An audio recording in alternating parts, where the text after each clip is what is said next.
তাহলে অঙ্কটি আছে 4 to the power x plus 4 equal 32 হলে এক্স এর মান কত। তাহলে আমার কি আছে, প্রথমে আমি লিখব, দেওয়া আছে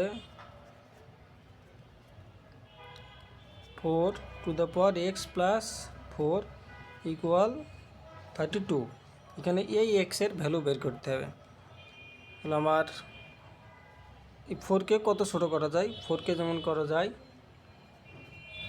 2 তাহলে লিখব 2 এর স্কোয়ার এক্স প্লাস 4 আর 32কে দিয়ে এমন করা হয় তাহলে 16, 16কে 8, 8কে 4, 4কে 2, 1 2 3 4 5, 2 এর পাওয়ার 5।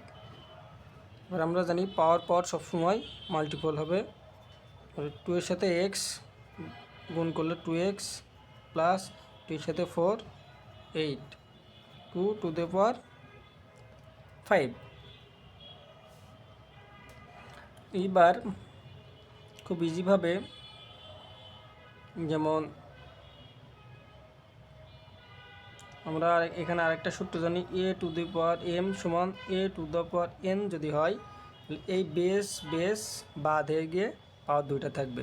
তাহলে এখানেও সেম আছে, যে বেস সেম আছে, তাহলে হবে 2x প্লাস 8 ইকুয়াল 5। তো 8কে ওই সাইডে নিয়ে চলে যাব, 2x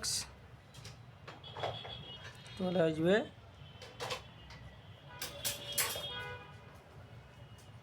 5 minus 8, 2x equal minus করলে -3, অর্থাৎ এক্সের ভ্যালু -3, 2 এই সাইডে আসবে, ডিভাইডেড হবে। এক্সের ভ্যালু আসছে -3 ডিভাইডেড